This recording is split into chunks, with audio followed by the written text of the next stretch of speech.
സംസ്ഥാനത്ത് അപ്രഖ്യാപിത പവർ കട്ടും വൈദ്യുതി നിയന്ത്രണവും തുടരുന്ന സാഹചര്യത്തിൽ UDF സർക്കാരിനെതിരെ പ്രത്യക്ഷ സമരത്തിന് CPIM ഇന്ന് രാത്രി 7 മണിക്ക് വീടുകളിൽ പ്രതീകാത്മകമായി മെഴുകുതിരി കത്തിച്ച് പ്രതിഷേധം രേഖപ്പെടുത്തും. വൈദ്യുതി പ്രതിസന്ധി മുൻകൂട്ടി കാണുന്നതിൽ UDF സർക്കാർ പരാജയപ്പെട്ടെന്നാണ് പ്രതിപക്ഷത്തിന്റെ ആരോപണം. വിവരങ്ങളുമായി ഹാൻസ് ജോൺ ചേരുന്നുണ്ട്. Hans, good morning. ഇന്നിപ്പോൾ പ്രത്യക്ഷ പ്രതിഷേധത്തിലേക്ക് അല്ലെങ്കിൽ മുഴുവൻ ആളുകളെയും ഉൾക്കൊള്ളിച്ചുകൊണ്ടുള്ള ഒരു പ്രതിഷേധത്തിലേക്ക് കടക്കാനുള്ള ശ്രമമാണ് ഇതിപ്പോൾ CPIM നടത്തുന്നത്. ഈ ആദ്യഘട്ടത്തിൽ ഇത് CPIM നേതൃത്വം നൽകിയ ഇടത് സർക്കാരിൻ്റെ കൂടി കെടുകാര്യസ്ഥതയുടെ ബാക്കിയാണ് ഈ പവർ കട്ട് എന്ന് ആരോപിച്ചിരുന്നെങ്കിലും ഇപ്പോൾ ആ ആരോപണം ഉന്നയിക്കാവുന്ന കാലപരിധി കഴിഞ്ഞിരിക്കുന്നു എന്നതുകൊണ്ടാണോ ഇങ്ങനെ സമരമുഖത്തേക്ക് സജീവമായി ഇറങ്ങാൻ CPIM തീരുമാനിച്ചിട്ടുള്ളത്?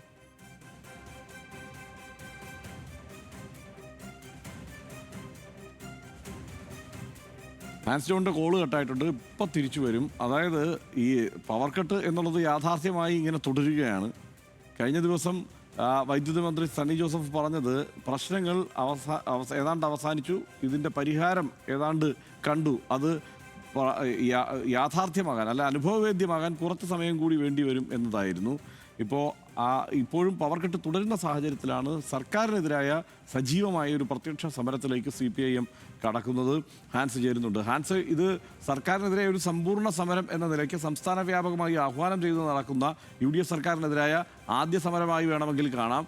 അങ്ങനെ സമരരംഗത്തേക്ക് കടക്കാൻ ഇടയായ സാഹചര്യം എങ്ങനെയാണ് CPIM വിശദീകരിക്കുന്നത്?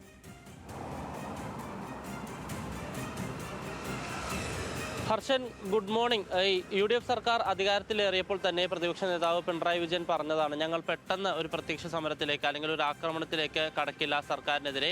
അത് പറഞ്ഞതുപോലെ തന്നെ 2 മാസം കാത്തുനിന്നു. അതിനുശേഷം ജനങ്ങളെ ഏറ്റവും അധികം ബാധിക്കുന്ന അടിസ്ഥാന പ്രശ്നത്തിലാണ് CPIM ഇപ്പോൾ പ്രതിഷേധവുമായി രംഗത്തെത്തിയിരിക്കുന്നത്. കഴിഞ്ഞ ഏതാനും മാസങ്ങൾ അല്ലെങ്കിൽ കഴിഞ്ഞ മാസങ്ങളിൽ ജനങ്ങൾ ഏറ്റവും അധികം പ്രതിസന്ധി നേരിട്ട ലോഡ് ഷെഡിങ്ങിനെതിരെയാണ് CPIMൻ്റെ പ്രതിഷേധം. ഇന്ന് വൈകിട്ട് 7 മണിക്ക് ഈ ലോഡ് ഷെഡിങ്ങിനെതിരെ സംസ്ഥാനത്തെ എല്ലാ വീടുകളിലും മെഴുകുതിരി പ്രതീകാത്മകമായി കത്തിച്ച് പ്രതിഷേധിക്കുമെന്നാണ് CPIM അറിയിച്ചിരിക്കുന്നത്. ഇതിൻ്റെ ഏറ്റവും പ്രധാനപ്പെട്ട കാരണം കഴിഞ്ഞ മാസങ്ങളിൽ ഈ വൈദ്യുതി ഉപഭോഗം സംസ്ഥാനത്ത് കൂടി. അതിന് പ്രധാന കാരണം മഴ കുറഞ്ഞതാണ്. കൂടാതെ ഈ പവർ എക്സ്ചേഞ്ചുകളിൽ നിന്ന് സംസ്ഥാനത്ത് ലഭിക്കുന്ന വൈദ്യുതിയിൽ പ്രതിസന്ധി ഉണ്ടായി. ഇത്തരം കാരണങ്ങൾ മൂലം സംസ്ഥാനത്ത് വൈദ്യുതി നിയന്ത്രണം വേണ്ടി വന്നു എന്നുള്ള ഒരു വിശദീകരണമാണ് സംസ്ഥാന സർക്കാരിൻ്റെ ഭാഗത്തു നിന്ന് ഉണ്ടാകുന്നത്. പക്ഷേ കഴിഞ്ഞ കാലങ്ങളിൽ ഉണ്ടാകാത്ത എന്ത് പ്രതിസന്ധിയാണ് നിലവിലുണ്ടായത് എന്നുള്ള ചോദ്യമാണ് CPIM തിരിച്ച് ചോദിക്കുന്നത്. ഇത്തരം പ്രതിസന്ധികൾ സർക്കാരിന് മുൻകൂട്ടി കാണാനും അതിന് പരിഹാരം കണ്ടെത്താനും കഴിഞ്ഞില്ല. അതുകൊണ്ട് തന്നെ സർക്കാരിന് വലിയ രീതിയിലുള്ള വീഴ്ച ഉണ്ടായി എന്നാണ് CPIM ചൂണ്ടിക്കാണിക്കുന്നത്. അതുകൊണ്ട് തന്നെ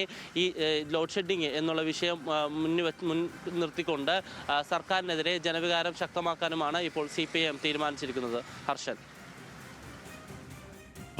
ഹാൻസ് ആണ് വിവരങ്ങൾ നൽകിയത്.